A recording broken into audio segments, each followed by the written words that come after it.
సహజంగా మనం గమనిస్తూ ఉంటాం కొందరు జీవితాలని.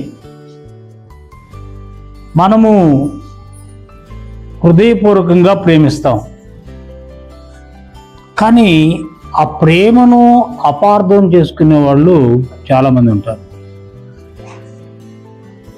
కొందరు చాలా ప్రేమగా మాట్లాడతారు, చాలా ప్రేమగా, అది రియాలిటీ కాదు. ఎక్కువ మంది ఆ మాటలనే నమ్ముతారు. మన దగ్గరికి వస్తారు, ఏదైనా కావాల్సి ఉంటే బా దీదీ భయ్యా అంటారు అనమాట.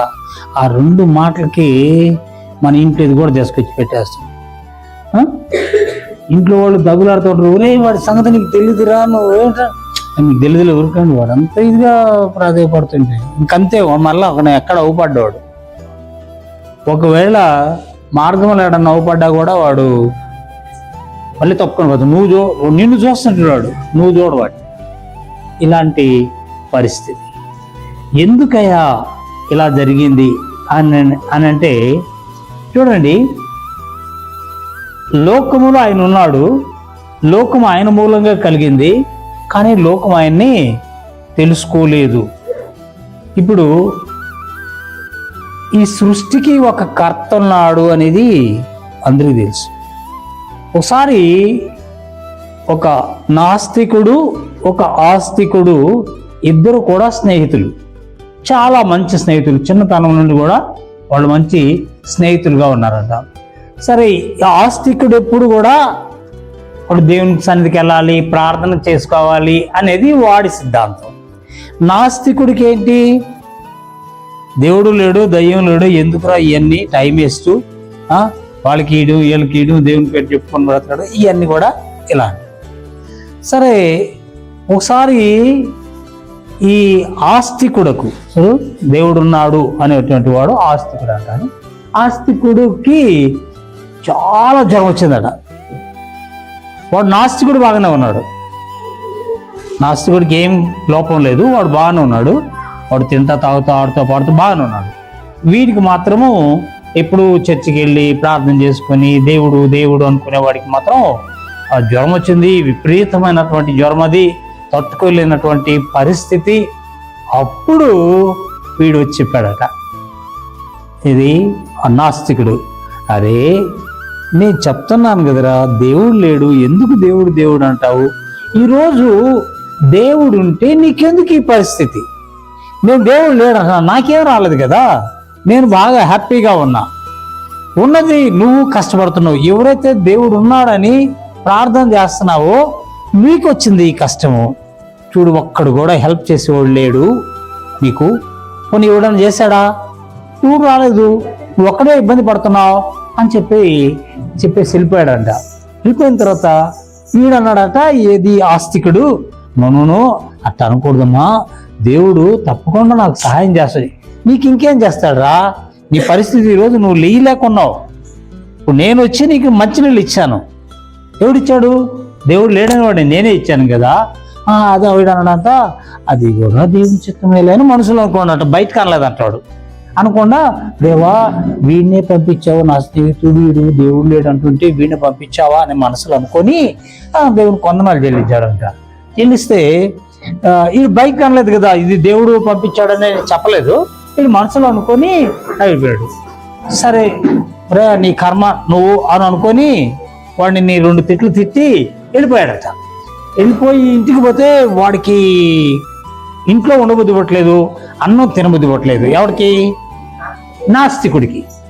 స్నేహితుడే నాస్తికుడికి అలాగైంది. అప్పుడు అనుకున్నాడంట, వాడి కర్మ, వాడు ఇంతకాలం నేను వాడితో స్నేహం చేశాను, వాడికి ఏదో ఒకటి పెడదామని చెప్పి ఇంట్లోకి వెళ్ళి అన్నీ తయారు చేయించుకొని బాక్స్ తీసుకొని పోయాడు.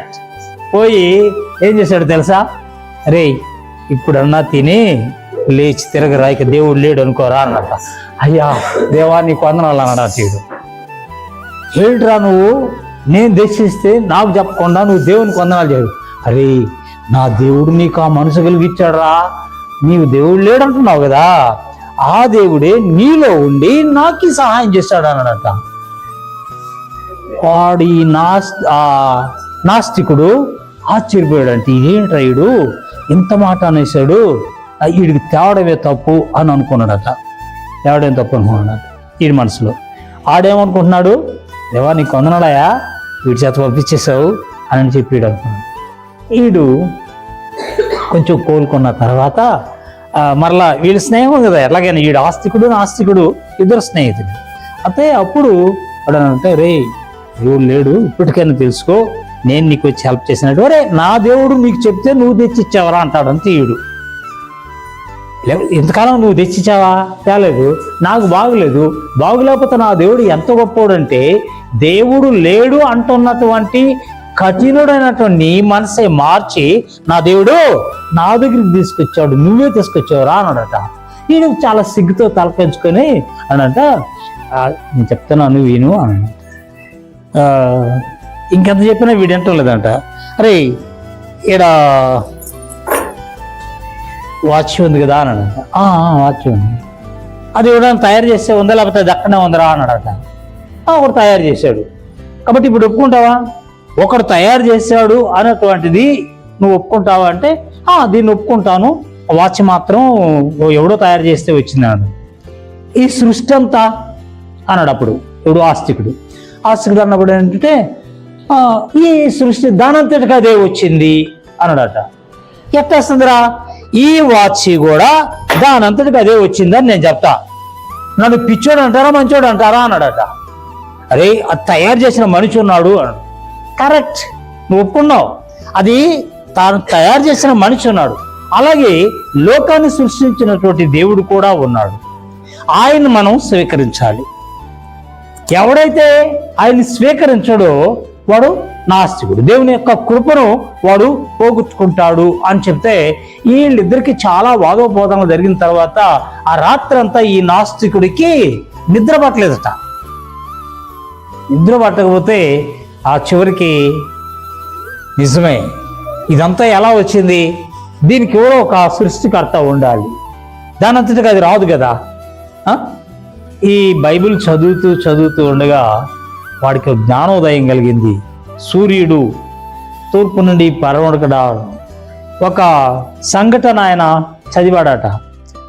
అంటే సూర్యుడిని ఆపగలిగినటువంటి శక్తి ఎవరికి ఉంది? అంతేనా? దేవుడికైనా ఉంది, మనుషులకి లేదా?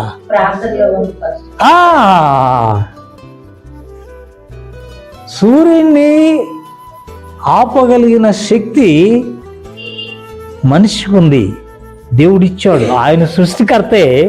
ఆ సృష్టికర్త అధికారం కింద ఉన్నటువంటి మానవునికి అది కూడా ఇచ్చాడు. యెహోషువకు ప్రమాణం చేశాడు, ప్రభువా నేను దీన్ని జయించాలి, ఈ పట్టణాన్ని సాయంత్రం లోపల జయించాలా అని అన్నాడు. చేస్తున్నాడు. ఘోరమైన యుద్ధం జరుగుతూ ఉంది. ఇక ప్రొద్దు గొంకుతూ ఉంది.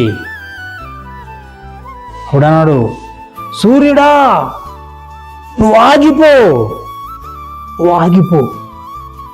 ఎంత గొప్పదండి నిజంగా. ఇంత గొప్ప శక్తిని దేవుడు మనకిస్తే దాన్ని మనం ఏం చేస్తున్నాం? యూజ్ చేసుకోవడంలా. ప్రతి వానికి దేవుడు శక్తి ఇచ్చాడు. ఎందుకు అని అంటే, ఇక్కడ వ్రాయబడిన ప్రకారంగా ఆ నిజమైన వెలుగు ఉండును, అది లోకంలోనికి వచ్చుచు ప్రతి మనుష్యుని వెలిగించుచున్నది. కానీ అది వెలగడం. ఇది వరకు మన వాళ్ళు వేసుకునేటువంటి బట్టలు కెరోసిన్, ఇప్పుడు అప్పుడేంటి కెరోసిన్ దీపాలు కదా ఉండేది. తెలుసా మీకు ఏమన్నా కెరోసిన్ దీపాలు? తెలియదు కదా, వాళ్ళ పెద్దోళ్ళు తెలుసా మీకు కూడా తెలుసా? నువ్వు ఊర్లో నుండి వచ్చినావు కాబట్టి. వీళ్ళు ఎక్కడున్న వాళ్ళు కాబట్టి వీళ్ళకి తెలియదు. ఇంత బుడ్డు ఉండేది, దాంట్లో కెరోసిన్ పోసుకునేది, ఒత్తేసేది, దాంట్లో ఎలిగించి పెట్టుకునేవాళ్ళు అప్పట్లో కదా. అయితే అమ్మా అదే చెప్తున్నా, నువ్వే చెప్పేస్తున్నావు ముందు. ఈ టెరికాటను బట్టేసి దాంట్లో పెడితే అది వెలుగుద్దా? అదే కాటన్ బట్ట వేస్తే చూసారా, కాటన్కి ఏంటి ప్రభావం చెప్పండి? టెరీ కాటన్కి కాటన్కి ఉన్న వ్యత్యాసం ఏంటి చెప్పండి?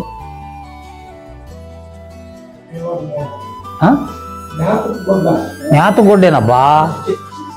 వ్యత్యాసం, రెంటికి ఉన్నటువంటి వ్యత్యాసం ఏంటి? అది దీని పవర్ ఏంటి తెలుసా? కాటన్ అని చాలాసార్లు మనం చాలా చీప్గా వదిలేస్తాం. కాటన్ ఇప్పుడు అంతా టెరీ కాటన్ కదా వేసుకునేది, సిల్క్గా ఉండాలంటే. ఈ కాటన్కి ఉన్న పవర్ ఏంటి తెలుసా? కిందనున్నటువంటి ఆయిల్ని పైకి లాగుతుంది.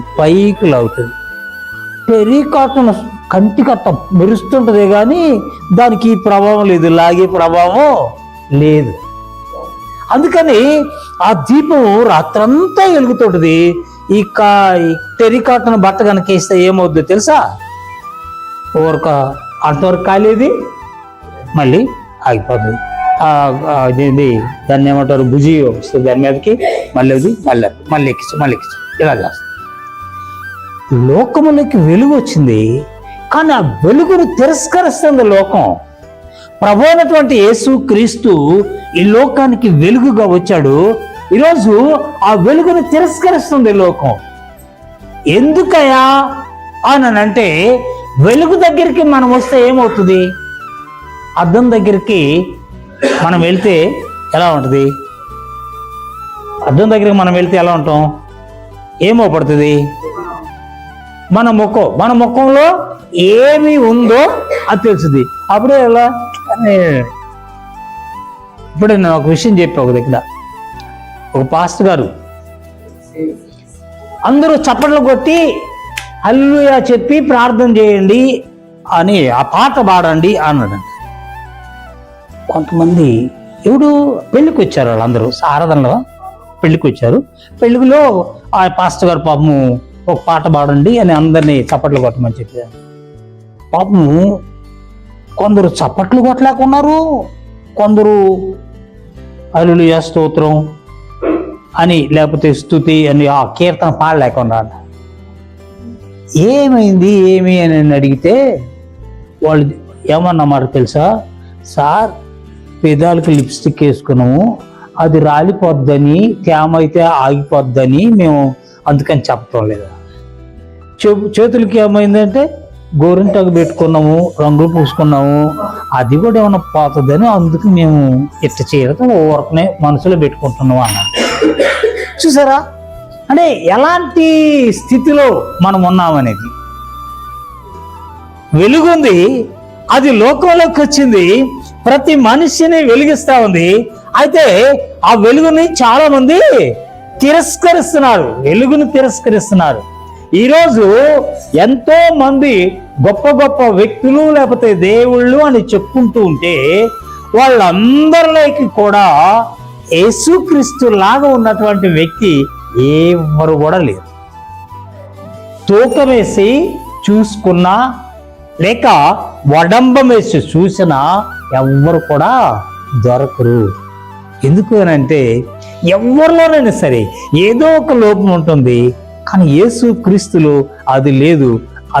ఆయనలో ఉన్నది ఏంటంటే ప్రేమ మాత్రమే ఉంది. ఈ ప్రేమ ఎలాంటిది అని అంటే ఏదో ఉన్నది పెట్టి సరిపించుకునేది కాదు, కానీ ప్రాణాన్ని సహితము త్యాగం చేసేది. ప్రాణాన్ని త్యాగం చేసేది ప్రేమ. ఓ పిల్లల్ని తల్లిదండ్రులు ప్రేమిస్తారు. ఎంతగా ప్రేమిస్తారు అని అంటే వారు చనిపోయినా పర్వాలేదు, వారు జీవించకపోయినా పర్వాలేదు, ఆ బిడ్డ ఉంటే చాలు అని అలా ఉంటుంది. అయితే ఆ బిడ్డ పెద్దవాడైన తర్వాత వాడేం చేస్తాడు తెలుసా? ఎట్ట ముసలాడు, పోతావు కదా పో అంట.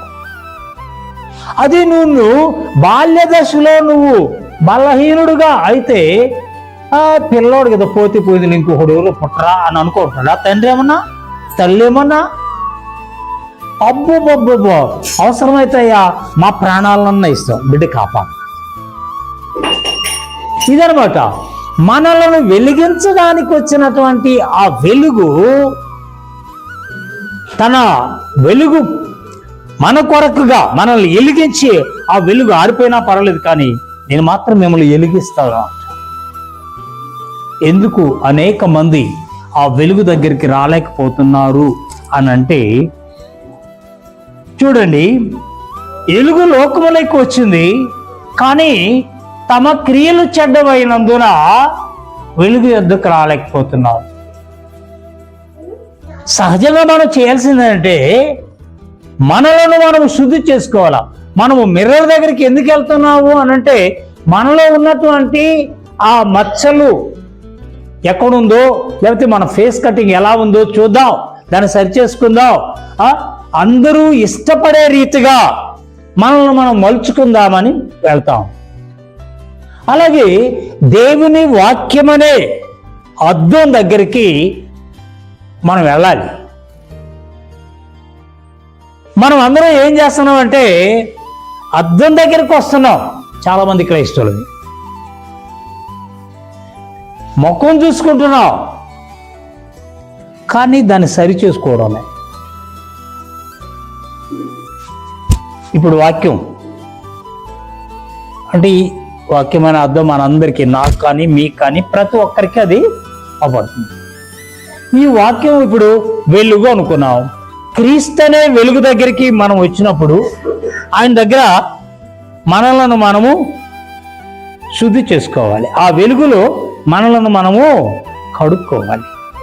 అది కానీ మనం ప్రతి ఆదివారము లేక ప్రతి ఆరాధన సమయంలో మనము దేవుని సన్నిధికి వస్తానే ఉన్నాం, కానీ శుద్ధి చేసుకోవడం మర్చిపోతుంది. ఒకవేళ మనం శుద్ధే గనక చేసుకుని గనక ఉంటే ఈ రోజుల్లో ఇండియా చాలా మంది క్రైస్తవులు అయిపోయింది. మనమే సరిగ్గా లేవు. ఒకసారి ఒక ఆయన ఏమన్నాడంటే, ఇద్దరు అంటే మీ దేవుడు గొప్ప మీ దేవుడు గొప్ప అని ఇలాగా వాదోపవాదాలు వస్తే చివరికి ఈ క్రైస్తవుడు ఏమన్నాడంటే, సరేలయ్యా మీ దేవుడు మీకు గొప్ప మా దేవుడు మాకు గొప్ప అన్నాడు. ఎందుకన్నా అలాగా వాడితో సరిగ్గా చెప్పలేక, నీ జీవితం సరిగ్గా లేక మనల్ని అడతారు. ఇప్పుడు నేను చెప్పాను కదా, ఆ ఇద్దరు స్నేహితులు ఆస్తికుడు నాస్తికుడు వాడిని అన్నారు. ఇప్పుడు మనల్ని కూడా అంటారు. ఇప్పుడు మనకిప్పుడు హింసలు ప్రారంభమయ్యాయి కదా, దీని గురించి మీరు ఎంతమంది ఎలా ప్రార్థన చేస్తారు చెప్పండి? చేస్తుంటారు, చేస్తున్నారులే అందరూ. ఎలా చేస్తున్నారు చెప్పండి?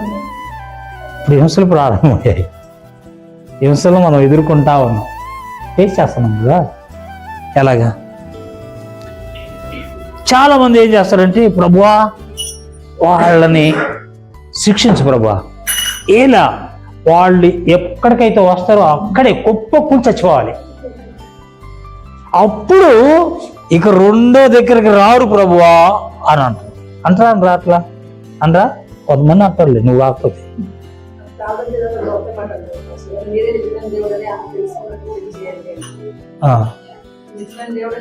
ఇప్పుడు ఆయన తెలుసుకోవాలంటే ఇదేగా మాట. ఇప్పుడు నన్ను అనకండి, మీరు నిజమైన పాస్టర్ కనుకైతే మీరు ఇంత వయసులో కూడా దూక మాట్లాడు. ఇప్పుడు నేనే చేయాలా? మీ ఎదురుగా నేను నిజమైన పాస్టర్ అడిగి దూకాల, కాలుష్యాలు ఎరగొట్టుకోవాలి, అదే కదా. ఇప్పుడు నువ్వు చెప్తున్నావు, ఆయనకి టెస్ట్ చేస్తున్నావు. ప్రభు నువ్వు నిజమైన దేవుడు అయితే ఏం చెప్పినావు? వాళ్ళు తెలుసుకోవాలంటే అదే కదా. నువ్వు కాదంటే ఇదిగో రెండు వాళ్ళు మార్చాలంటున్నావా, లేకపోతే నువ్వే చూసుకో ప్రభు అంటున్నావా?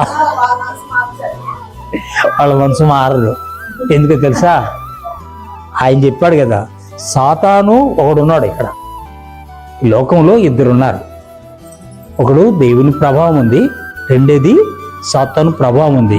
సాతానికి దేవుడు ముందుగానే ఎప్పుడో నిర్ణయించాడు ఒక శిక్ష. ఆ శిక్ష వరకు వాడు ఉంటాడు. వాడు దూతలు ఉన్నారు. వీళ్ళందరూ వాడు దూతలు. కొన్నిసార్లు పాస్టర్లు కూడా వాడు దూతలే, తెలుసా విషయం? ఎవరిని ఎప్పుడు ఎలా వాడుకుంటాడో తెలియదు. అందుకని పాస్టర్లైనా ఈ విశ్వాసులైనా చాలా జాగ్రత్తగా ఉండాలి. దేవుని పని చేస్తానన్నా సాతాను పని చేస్తానన్నా అనేది. అందులో ఏంది పాస్టర్ గారు ఇలా అంటున్నాడని మీరు అనుకోకండి. ఎందుకు తెలుసా? యేసయ్యే చెప్పాడు. ఏమని చెప్పాడు? నా నామ పేరట అనేకులు వస్తారు, ఒకడు కాదు అరగాదు. ఇప్పుడు తిప్పలుగా దేరారు అందరూ పాస్టర్లు. ఆడో చిన్న బైబిల్ పట్టుకోవడం, రావడం, చేయడం. అందరినీ నేను అన్ను.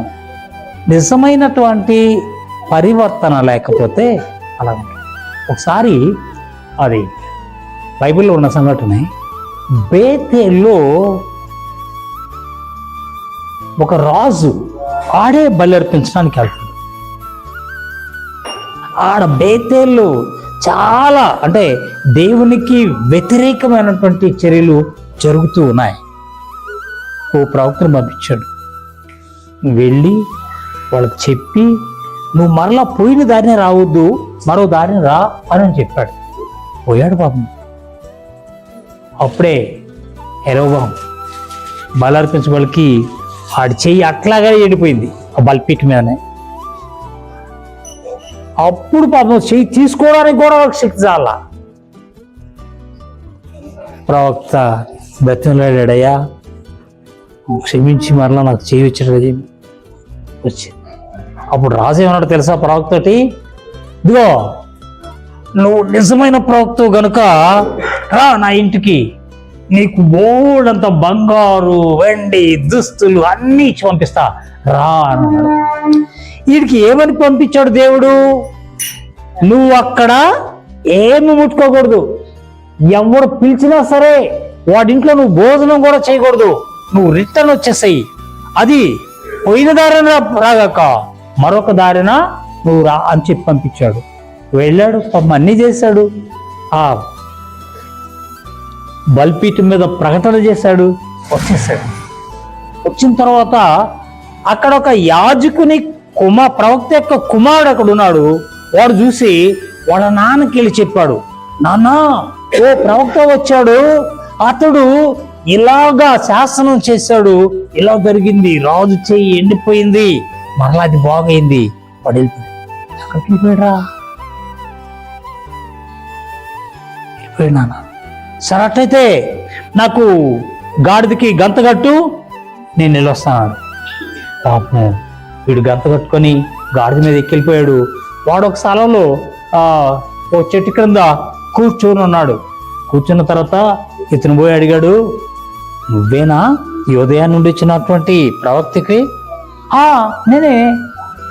అయితే రా, నేను చూశాను, మీ యొక్క కార్యం చూశాను, నువ్వు గొప్ప వ్యక్తి, దేవుడు నిన్ను వాడుకున్నాడు, రా, నువ్వు అన్నం లేకుండా ఎలా పోతావా, రా మా ఇంటికి రా భోంచేద్దాం అన్నాడు. నాకు దేవుడు వాగ్దానం ఇలా ఉంది, అక్కడ ఏమి తినకూడదని చెప్పాడు. వీడంటాడు, అరే నేను కూడా నీలాంటి ప్రవక్తనే. చూసావా ఎలాంటి మోసం, నేను కూడా నీలాంటి ప్రవక్తనే రా అన్నాడు.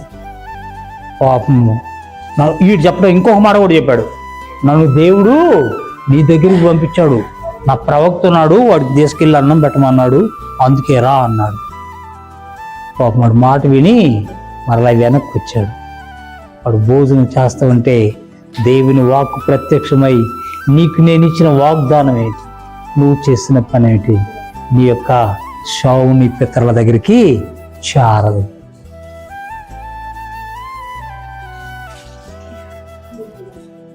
యోబు జీవితంలో తన భార్య సైతాన్,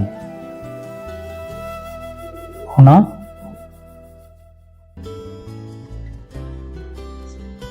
ఇలాగా అనేక మంది జీవితాలు, కొంతమంది భర్త జీవితాల్లో భార్యలు, లేకపోతే భార్య జీవితంలో భర్త, ఎవరైనా వచ్చు, సాతాను మనల్ని వాడుకుంటాడు. అలా వాడుకొని మన యొక్క జీవితాన్ని పాడు చేస్తాడు. ప్రియమైన దేవుని బిడ్డలారా, వెలుగు లోకములోకి వచ్చింది. అందరినీ వెలుగు పనేంటి? వెలిగించలేదు కదా. మనం క్యాండిల్ లైట్ సర్వీస్లో మనం పెట్టుకుంటాం కదా, ఒక్క క్యాండిల్ వెలిగిస్తాము, ఎన్ని క్యాండిల్స్ వెలుగుతాయి? ఇక్కడ ఎంతమంది ఉంటే అన్ని క్యాండిల్స్ ఆ ఒక్క క్యాండిల్ తోటి వెలుగుతాయి. కానీ నేను ఒకదాన్ని వెలిగించిన ఇక నేను కాదు ఇంకొక దాన్ని చూసుకో అని అంటది, అది లేదు. కాబట్టి యేసుక్రీస్తు అనేటువంటి ఆ వెలుగు మనలోకి వచ్చి మనల్ని వెలిగించడానికి ఆయన ఆ ఉన్నత సింహాసనాన్ని విడిచి ఇక్కడికి వస్తే మనం ఏం చేస్తున్నాం? తిరస్కరిస్తున్నాం, వెలుగును తిరస్కరిస్తున్నాం. క్రీస్తుని తిరస్కరిస్తుంది లోకం. వెలుగు లోకములోకి వచ్చింది, కానీ ఆ వెలుగుని అందరూ కూడా అంగీకరించకపోతున్నారు. కారణం ఏంటంటే మనుషులు వెలుగును ప్రేమింపక చీకటిని ప్రేమిస్తున్నారు. చాలా మందికి చీకటి చర్యలంటే చాలా ఇష్టం, చాలా ఇష్టం. మిమ్మల్ని దండించడానికి ఒప్పుకుంటారా, లాలన చేయడానికి ఒప్పుకుంటారంటే ఎక్కువ మంది లాలనకే ఒప్పుకుంటారు. మిమ్మల్ని అందరూ చూసి అమ్మా మీరు చాలా మంచోళ్ళు, మా మీరు మంచోడు కాకపోయినా సరే మంచోళ్ళు అన్నారు అనుకోండి, అరే ఇంత చేటు గారు మంచోడు అని పొగినాడు, అందుకని ఏదో పచ్చడి అన్నం పెట్టి పంపించేద్దాం అని పచ్చడి అన్నం పెట్టి వాడు ఆ అన్నం కోసమే వాడు అంతలో పొగిడింది. మీలో ఉన్న మంచితనానికి వాడికి ఏం తెలుసు? తెలియదు కదా. వెలుగు లోకంలోకి వచ్చింది, అది అనేకులను వెలిగించడానికి వచ్చింది, కానీ దాన్ని స్వీకరించలేదు. ఆయన తన స్వకీయుల ఎదుకు వచ్చాడు, ఆ స్వకీయులు ఆయన్ని అంగీకరించలా. మీకు ఈ అనుభవము, మీరు ఎక్కువ మీ కుటుంబాలలో ప్రార్థనా జీవితం కలిగి మీరు కూర్చోండి, రాత్రి 7 అయింది రండి కూర్చోండి, ముందుగా ప్రార్థన చేసుకున్న తర్వాత భోజనం చేద్దామని అని చెప్పండి. మీరేమంటారు? ఇంట్లో వాళ్ళందరూ ఒప్పుకుంటారా? అబ్బా ఈ మధ్య వచ్చిందయ్యా, ఈమెకు భక్తి అక్కడి నుంచి వచ్చింది, చంపేస్తుంది ఈ కోడల పిల్ల అంటారు. లేకపోతే ఇంకొకరు ఏదో అంటారు, ఖచ్చితంగా అంటారు కదా, అంటారా అంటారు. నేను కూడా ఒకప్పుడు అలా అనుకున్నాండి. ఎలా ఎప్పుడంటే నేను చిన్న పిల్లవాడిని, మహా అంటే 5వ తరగతి 6వ తరగతి చదివే రోజుల్లో మా నాన్న పొలం పని వ్యవసాయం చేస్తాడు. నేను స్కూల్ నుంచి వచ్చిన తర్వాత భోజనం మా నాన్నకి పట్టుకొని వెళ్ళాలి. పట్టుకొని వెళ్తే ఆయన ప్రార్థన చేసుకొని తిండు. సో ఒక్కొక్కసారి నేను పొద్దున్నే వెళితే తీసుకెళ్తాం కదా భోజనం, పొలంలోకి తీసుకెళ్తే బాగా ఎండ వేళ్లలో బాగా హడావుడిగా చేతులు కడుక్కొని వచ్చేస్తే ఈయన మూత తెరిచి 10 నిమిషాలు ప్రార్థన చేస్తుంది. నాకు కడుపు మండిపోతుంది. ఏం ప్రార్థన ఇప్పుడు, ఎందుకు ప్రార్థన అంటే నిజంగా చేస్తానా నేను తలకాయ పగిలిపోతుంది. ఏంది ప్రార్థన, ఆకలి అవుతుండే, తినమేకపోయా. అదే అప్పుడు ఆయన 10 నిమిషాలు ప్రార్థన చేసిన తర్వాత 5 బాక్సులు పెట్టి ఇదిగోరా అని అంటాడు అనమాట, తినమని. ఆ 10 నిమిషాలకి నేను ఎంత కోప్పడిపోయాను ఈరోజు నాకు అర్థమవుతుంది. మనం అంగీకరించాం. ఆయన స్వకీయుల దగ్గరికి వచ్చాడు.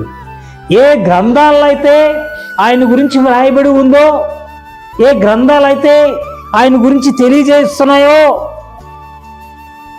అంతా చదివిన వాళ్ళే తిరస్కరించారు. కారణం ఏంటంటే వారు చీకటిలో ఉన్నారు. ఈయన వెలుగు ఆ చీకటిలో ఉన్నటువంటి ఆ బ్రతుకులను బయటేస్తుంది. దాన్ని వాళ్ళు అంగీకరించలేకపోతున్నారు. నిజమే. ఎప్పుడైతే మనం నిజంగా క్రీస్తులో ఎదుగుతామో అప్పుడేమవుతుందో తెలుసా, మనలో ఉన్న తప్పు ఎవడైనా సరే బయట పెడితే, ఒకవేళ అందరూ ఎదురుగా ఒప్పుకోలేకపోయినా మనసులో పశ్చాత్తాపడి ప్రభు నన్ను క్షమించాయి. నిజమే, అదే విజయుడు చెప్పింది నిజమే. లేకపోతే ఆ వ్యక్తి చెప్పింది, ఆ సహోదరి చెప్పింది నిజమే, క్షమించు, ఇక మీదట అలాంటి బలహీనతకు నేను గురి కాకుండా ఉండేటట్టు చేయని చెప్తాను. అదే మనము ఆ వెలుగును అంగీకరించలేదనుకో, వీరికి ఇంకేం పని లేదు, ఏదో ఒకటి ఏదేదో తీసుకొచ్చి చెప్తా ఉంటాడు, ఏంటో ఎన్ని అంటాడు. ఎందుకని వెలుగు ఇష్టం లేక, చీకటిలో ఉండాలనేది తన యొక్క తాపత్రయము.